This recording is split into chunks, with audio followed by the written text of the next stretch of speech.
Good afternoon to all dear learner. आज के इस लेक्चर में हम स्टडी करेंगे क्रोमोसोमल थ्योरी ऑफ इनहेरिटेंस। तो डियर स्टूडेंट्स, इससे पहले जितने भी टॉपिक हमने आपको स्टडी कराए हैं वो आपने पढ़ लिए होंगे। तो नाउ हम नेक्स्ट टॉपिक की ओर चलते हैं, क्रोमोसोमल थ्योरी ऑफ इनहेरिटेंस। कि किस तरीके से गुण जो हैं, कैरेक्टर्स कैसे ट्रांसफर होते हैं वो हमने स्टडी कराया।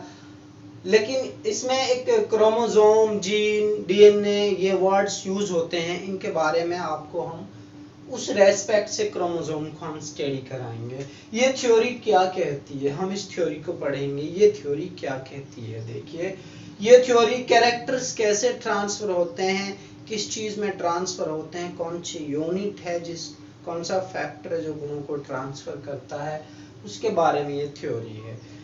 ये थ्योरी सट्टन एंड बॉवेरी, दो वैज्ञानिक सट्टन एंड बॉवेरी 1902 में दो वैज्ञानिक, इन्होंने सट्टन एंड बॉवेरी ने बहुत रिसर्च किया क्रोमोसोम पर। उसके बाद इन्होंने अपनी थ्योरी दी। तो इन्होंने अपनी थ्योरी में क्या किया, इसके पोस्टुलेट्स क्या है, इस थ्योरी के क्या सिद्धांत है, आइए वन बाय वन हम स्टडी करते हैं। बहुत ध्यान से आपको पढ़ना है, बहुत ही इंपॉर्टेंट टॉपिक है क्रोमोसोमल थ्योरी, इसको बहुत ध्यान से समझें। ये थ्योरी कहती है sperm and ovum provide the bridge from one generation to other. एक जनरेशन से दूसरी जनरेशन में जो गुण ट्रांसफर होते हैं उनके लिए जो स्पर्म और ओवम, ये जो स्पर्म है और ओवम है, ये तो फ्यूज करते हैं। हमने आपको बताया था स्पर्म और ओवम फ्यूज करते हैं, स्पर्म प्लस में ओवम, ये फ्यूज करके जाइगोट बनाते हैं। तो डियर स्टूडेंट्स, तो इस तरीके स्पर्म और ओवम ब्रिज का काम करते हैं। जो गुण ट्रांसफर होते हैं फादर और मदर से 50-50% कैरेक्टर्स, तो उनके जो ब्रिज है जो उन गुणों को मिलाएगा, स्पर्म ओवम मिलेंगे तो एक जाइगोट बनेगा। ये थ्योरी ये कहती है। और इस तरीके से 50% कैरेक्टर फादर से 50% मदर से संतान में ट्रांसफर होते हैं, मीन से एक जनरेशन से दूसरी जनरेशन में ट्रांसफर होते हैं। फर्स्ट पोस्टुलेट ये कहता है। और जो हेरिडेटरी कैरेक्टर्स होते हैं, जो ट्रांसफर होने वाले जो गुण होते हैं, वो स्पर्म और ओवम के अंदर ही होते हैं। और वो ट्रांसफर जब हो रहे हैं स्पर्म ओवम, तो नई संतान में गुण जा रहे हैं। इस तरीके से कैरेक्टर एक जनरेशन से दूसरी जनरेशन में ट्रांसफर होते हैं। ये बताया क्रोमोसोमल थ्योरी ऑफ इनहेरिटेंस ने अपने फर्स्ट पोस्टुलेट के अंदर। सेकंड में क्या कहते हैं ये वैज्ञानिक, chromosomes are found in pair. दूसरी बात इन्होंने बताई कि क्रोमोसोम जो है वो पेयर में है, जोड़े में है। इस तरीके से क्रोमोसोम पेयर्स के अंदर होते हैं। एक क्रोमोसोम ये वाला है, एक क्रोमोसोम ये वाला, जोड़े में होते हैं, एक दूसरे के ऊपर ओवरलैप करके जोड़े में होते हैं। सेकंड क्या कहता है theory, sperm contributes as much to heredity as does the egg. Third postulate में ये वैज्ञानिक बताते हैं, सट्टन और बॉवेरी ने कहा है कि जितना कंट्रीब्यूशन स्पर्म का होगा उतना ही कंट्रीब्यूशन ओवम का भी होगा। मैंने बताया 50% कैरेक्टर स्पर्म कैरी करेगा, 50 ओवम। कंट्रीब्यूशन जो है दोनों का सेम रहेगा। एक संतान जो पैदा हुई है उसमें जो कैरेक्टर्स हैं वो फादर और मदर दोनों के 50-50% हैं। ये कहती है थर्ड जो पोस्टुलेट है। नेक्स्ट क्या है देखिए, union of sperm and egg reestablish chromosome. Fourth postulate में थ्योरी कहती है कि जो स्पर्म और ओवम जब यूनियन करेंगे, स्पर्म के अंदर अपने कैरेक्टर से, ओवम के अंदर कैरेक्टर से 50% क्रोमोसोम होकर आते हैं, 50 फादर से 50 मदर से आते हैं। तो ये थ्योरी कहती है 50 फादर और 50 मदर से जब वो क्रोमोसोम आएंगे तो अगली संतान में दोबारा से रीएस्टेबलाइज होंगे। एक फादर से एक क्रोमोसोम आएगा, एक मदर से आएगा, तो अगली संतान वो रीएस्टेबलाइज होंगे। क्या होंगे, फादर और मदर के दोनों मिलकर नया एक क्रोमोसोम बनाएंगे, रीएस्टेबलाइज होकर। ये थ्योरी ये कहती है। नेक्स्ट क्या कहती है देखिए, during cell division chromosome divide occurred. जब सेल डिवाइड होगी, हमने आपको बताया था जाइगोट है, जाइगोट की एक सेल 2 सेलों में डिवाइड होगी। इसी तरीके से जाइगोट की 2 सेल 4 सेलों में डिवाइड होगी। तो इस तरीके से जो सेलों का डिवीजन होगा, एक सेल 2 में, 2 सेल 4 में डिवाइड होगी, तो वो डिवीजन एक्यूरेट होगा। सेलों का डिवीजन एक्यूरेट होगा, जो साइज होगा सेलों का, डिवीजन के बाद सेम साइज की सेलें आएंगी। तो इस तरीके से ये थ्योरी ये कहती है। आखिरी पोस्टुलेट क्या है? ये थ्योरी इन सारे पांचों पोस्टुलेट को ध्यान में रखते हुए ये आइडिया देती है थ्योरी, जो जीन होते हैं वो क्रोमोसोम पर होते हैं। जब सारे कैरेक्टर्स क्रोमोसोम के अंदर जा रहे हैं, क्रोमोसोम में 50% कैरेक्टर्स फादर के हैं, 50 मदर के हैं, ट्रांसफर होकर वो ऑफस्प्रिंग में जा रहे हैं, कंप्लीट कैरेक्टर्स बन रहे हैं। तो जब क्रोमोसोमल थ्योरी ये कहती है, हमने आगे पढ़ेंगे, हमने स्टार्टिंग में भी जिक्र किया था कि जेनेटिक्स की जो इकाई है वो जीन है। हमने अक्सर आप जीन की स्टडी करते हैं, जीन की स्टडी। तो जब इकाई की हम बात करेंगे, जैसे मकान की इकाई ईंट होती है, ऐसे ही जेनेटिक इकाई जीन है। जब गुण ट्रांसफर हो रहे हैं क्रोमोसोम में, तो इसका मतलब जीन क्रोमोसोम के ऊपर होते होंगे। जीन बहुत छोटे छोटे होते हैं जो क्रोमोसोम पर अटैच होते। इस आइडिया से इन वैज्ञानिकों ने ये एक निष्कर्ष निकाली, एक आइडिया दिया, ये कंक्लूजन दिया कि जब इस तरीके से गुण क्रोमोसोम से जा रहे हैं, तो इसका मतलब है कि जीन जो है क्रोमोसोम पर होते हैं। जीन कहाँ होते हैं? क्रोमोसोम पर होते हैं। इस तरीके से एक क्रोमोसोम के अंदर बहुत सारे जीन होते हैं। तो इस तरीके से जो जीन है उन्हीं के अंदर कैरेक्टर्स एग्जिस्ट हैं, और जो कैरेक्टर्स ट्रांसफर हो रहे हैं वो जीन की फॉर्म में हो रहे हैं। बहुत सारे जीन की फॉर्म, बहुत सारे जीन का एक ग्रुप बनेगा तो एक क्रोमोसोम कहलाएगा। इस तरीके से क्रोमोसोम या जीन या डीएनए जो बना होता है वो भी जीन का बना होता है। डीएनए के ऊपर जीन होते हैं, डीएनए क्रोमोसोम से बना होता है। जब क्रोमोसोम का एक रिबन जाएगा तो मीन्स क्या है? जीन और डीएनए दोनों ट्रांसफर हो रहे हैं।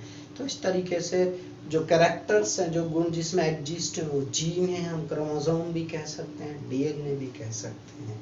ठीक है, ऐसे समझेंगे, थोड़ा ध्यान से समझना है। ये मान ले हमारा एक इस तरीके से एक क्रोमोसोम, ये हमारा एक क्रोमोसोम है। तो इस एक क्रोमोसोम पर जीन इस तरीके से इस तरीके से होगा, ये जीन है। और जब कई सारे जीनों का एक ग्रुप बनेगा तो इस तरीके से वो डीएनए बनेगा। इस तरीके से क्या बनेगा? वो डीएनए बनेगा। इसमें जो पॉइंट्स है वो जीन मानेंगे।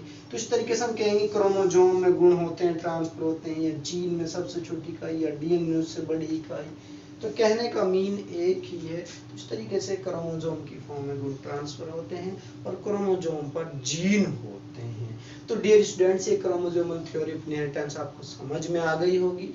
तो इस तरीके से ये थ्योरी इस बात को प्रूव करती है कि जो कैरेक्टर्स ट्रांसफर होते हैं एक कपल से उसकी ऑफस्प्रिंग में, मीन्स एक जनरेशन से दूसरी जनरेशन में, कैसे होते हैं, उस चीज को ये थ्योरी वेरीफाई करती है।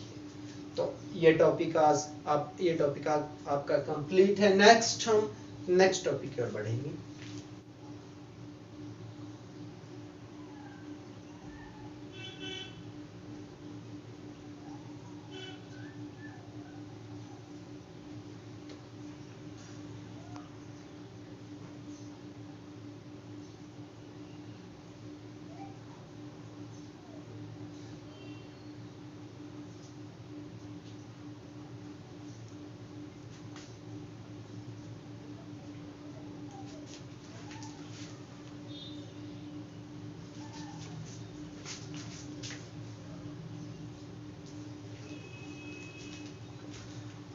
Okay, now next topic is sex determination in men. Dear students, आज हम इस topic sex determination in man में जानेंगे कि किस तरीके से किसी भी कपल पर एक गर्ल या बॉय का जन्म होगा या होता है, किस पैटर्न से एक बच्चे का निर्धारण होता है कि वो बच्चा किसी भी फीमेल के अंदर बॉय पैदा होगा या गर्ल पैदा होगी। तो डियर स्टूडेंट्स, हम जानेंगे, आइए आज ये जाने कि किस तरीके से मेल और फीमेल का किसी भी फीमेल के अंदर निर्धारण होता है। आज हम ये भी जानेंगे डियर स्टूडेंट्स कि जो गर्ल पैदा होती है या बॉय लड़का पैदा होता है, लड़की पैदा होती है, वो किसकी वजह से पैदा होती है, उसके लिए कौन रेस्पॉन्सिबल है, फीमेल रेस्पॉन्सिबल है या मेल रेस्पॉन्सिबल, लड़का रेस्पॉन्सिबल होगा या लड़की होगी, आज हम उस धारणा को भी अच्छी तरीके से समझेंगे।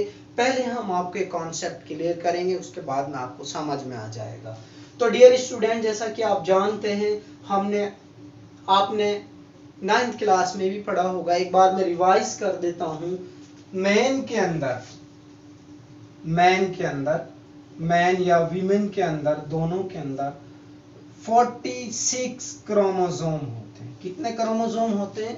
46। सेम मैन के होते हैं। एक बार मैं यहाँ कॉन्सेप्ट क्लियर करता हूँ। मैन के अंदर 46 और वीमेन या फीमेल के अंदर हम मानेंगे, मेल और फीमेल के अंदर हम मानेंगे इस तरीके से, हम मेल के अंदर भी और फीमेल के अंदर भी 46 क्रोमोसोम होते हैं। कई बार बहुत सारे स्टूडेंट्स इस बात में कंफ्यूज रहते हैं, बहुत सारे बच्चे कई बार क्वेश्चन करते हैं कि सर जब 46 क्रोमोसोम मींस 23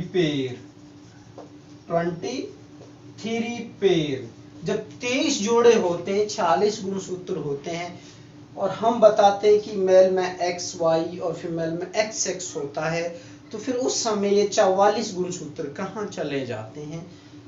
आज हम ये जानेंगे। 46 गुणसूत्र में डियर स्टूडेंट्स 44 गुणसूत्र ऑटोसोम होते हैं। क्या होते हैं? XX। 44 गुणसूत्र XX होते हैं। बचे 2 गुणसूत्र बचेंगे। तो अब ध्यान से समझेंगे, 2 गुणसूत्र बचेंगे इस तरीके से। तो 40 गुणसूत्र में 44 होते हैं ऑटोसोम। ऑटोसोम का मतलब 44 XX होते हैं दोनों के अंदर।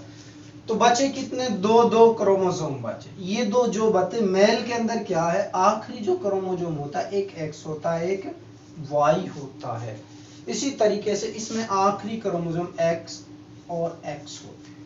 इसमें फीमेल के अंदर 44 ऑटोसोम कहेंगे हम, और बाकी 2 बचे हैं वो भी XX होंगे। कहने का मतलब है कि फीमेल के अंदर पूरे 46 के 46 जो गुणसूत्र है XX होते हैं, मेल के अंदर 44 गुणसूत्र XX होते हैं।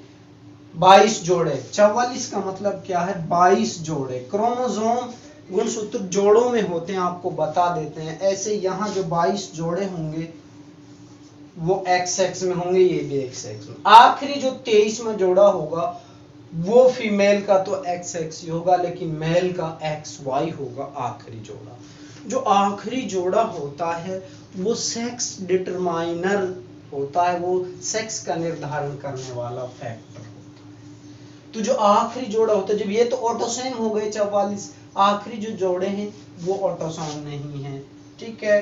तो ये जो X और Y और XX जो आखिरी जोड़े होते हैं वो सेक्स को निर्धारित करेंगे कि गर्ल्स होगा या बॉयज होगा। इसीलिए हम आखिरी जो जोड़ा होता है, जो सेक्स डिटरमाइनर, सेक्स का निर्धारण करने वाला कहलाता है, उसको हम कंसीडर करते हैं। तो इसलिए हमने मेल का XY लिया है, फीमेल का XX लिया है। तो डियर स्टूडेंट्स, आपको यहाँ तक समझ में आया होगा। इसके बाद में हम अपने टॉपिक पर चलते हैं।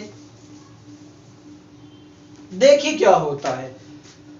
अब हम क्या करेंगे, जब फर्टिलाइजेशन होगा, स्पर्म और ओवम रिलीज होंगे, तो जो स्पर्म की केस में हम कह सकते हैं जो स्पर्म रिलीज हैं उसमें किसी में X क्रोमोसोम भी हो सकता है और किसी में Y भी हो सकता है। जो फर्टिलाइजेशन के लिए स्पर्म जाएगा फॉलोपियन ट्यूब में और वह के साथ फ्यूज करेगा, जैसा कि हमने आपको 3rd चैप्टर में पढ़ाया है, तो कोई सा भी 50% कैरेक्टर होंगे ना भाई। 50 का मतलब X भी जा सकता है, जो स्पर्म उसमें X भी हो सकता है और Y भी हो सकता है, दोनों पॉसिबिलिटीज। ऐसे ही फीमेल के अंदर तो दोनों ही XX हैं, तो कोई भी जोड़ा जा सकता है, ये वाला भी ये वाला भी। 45वां या 46वां कोई भी क्रोमोसोम ओवा के अंदर जाएगा, लेकिन जाएगा X ही, क्योंकि फीमेल के अंदर तो X ही होगा। अब देखें हम पॉसिबिलिटी, मान ले अगर ये स्पर्म के अंदर X क्रोमोसोम है, X है, तो फीमेल का तो X ही रहेगा। मान लो पहला भी X रहेगा, तो उसका पॉसिबिलिटी देंगे तो x ही आएगा, उसमें भी x है और इसमें भी x है। तो दोनों जब x का x के साथ मिलन होगा, मीन्स क्या है, उसका मीन है कि वो चाइल्ड गर्ल होगा। क्या होगा? गर्ल। सेम सिचुएशन में अब हम इसका फर्टिलाइजेशन अगले वाले इस x से भी हो सकता है, इस क्रोमोसोम के साथ भी हो सकता है। तो ये x और अगला वाला ये x, तो दोनों क्रोमोसोम जो रीएस्टेब्लिश होके आएंगे वो भी x आएंगे। इट मींस गर्ल पैदा होने के, लड़की पैदा होने के चांसेस हैं।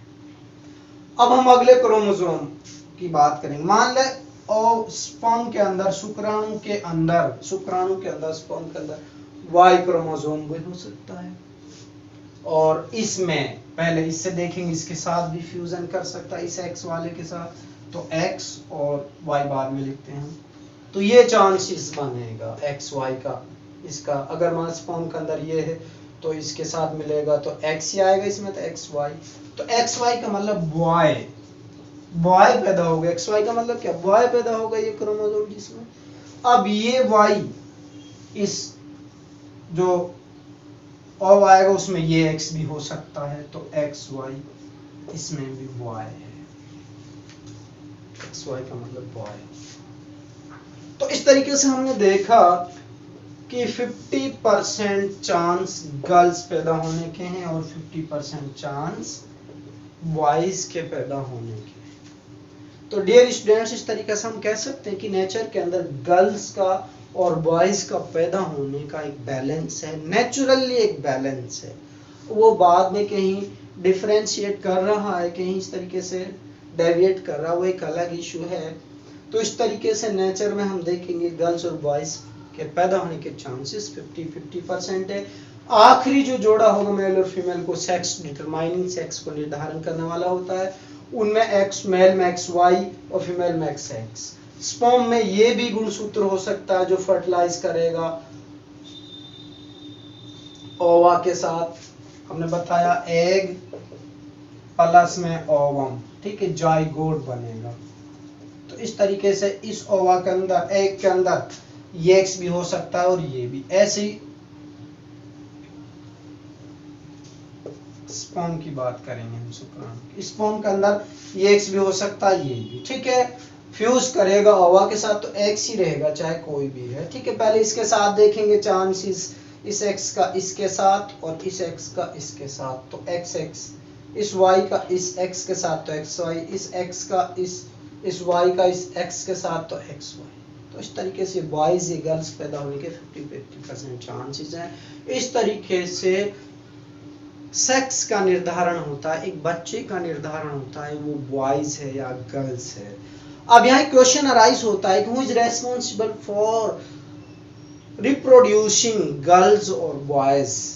अब आप देख रहे हैं फीमेल के अंदर तो ये पावर ही नहीं है, फीमेल के अंदर XX ही क्रोमोसोम है, मीन्स निर्धारण बॉयज या गर्ल्स का कौन करेगा? Y करेगा। कौन करेगा? Y गर्ल्स के पास तो है ही नहीं है, फीमेल के पास, बॉयज के पास है। जब बॉयज के पास है ये क्रोमोसोम, इट मीन्स ये निर्धारित करेगा गर्ल्स और बॉयज को। ये होगा तो बॉयज पैदा होगा, ये नहीं होगा तो गर्ल्स पैदा होगी। इट मीन्स रेस्पॉन्सिबल कौन है? मेल है, जेंट्स है। तो मेल इस बात के लिए रेस्पॉन्सिबल है कि बच्चा गर्ल्स होगा या बॉयज होगा।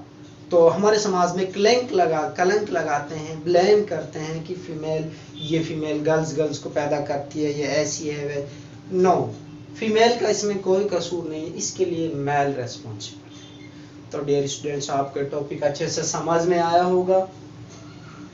ये एक बार और हमारी वीडियो आप बार बार देखिए, कई बार जब आप वीडियो देखेंगे तो आपको बहुत बेटर समझ में आएगा, बहुत अच्छे से हमने आपको समझाया है। तो इस तरीके से आप कंटिन्यू हमारे चैनल से जुड़े रहिए और इन वीडियोस को आप अपने फ्रेंड्स को शेयर कीजिए, उनको भी हमारा चैनल सब्सक्राइब कीजिए ताकि लॉकडाउन में वो भी हमारे इस इंस्टीट्यूट से बेनिफिट उठा सकें, अपने कोर्स को लगातार मेंटेन कर सकें, ताकि आप पीछे ना रहें। क्योंकि लॉकडाउन का अभी भी कोई टाइम लिमिट नहीं, कब तक चलेगा, हर डे आपको नुकसान जा रहा है। इसलिए प्लीज़ आप हमारे साथ जुड़े रहिए, हमें कंटिन्यू फॉलो कीजिए। हमारा चैनल जो नए हैं हमारे साथी, वो चैनल को सब्सक्राइब करिए ताकि आपको जैसे ही वीडियो हम अपलोड करें आपको नोटिफिकेशन आ सके। वीडियो को शेयर कीजिए, लाइक कीजिए और हमारे साथ लगातार जुड़े रहिए। आज के लिए इतना ही, फिर मिलेंगे नेक्स्ट लेक्चर में नेक्स्ट टॉपिक के साथ। Have a good day.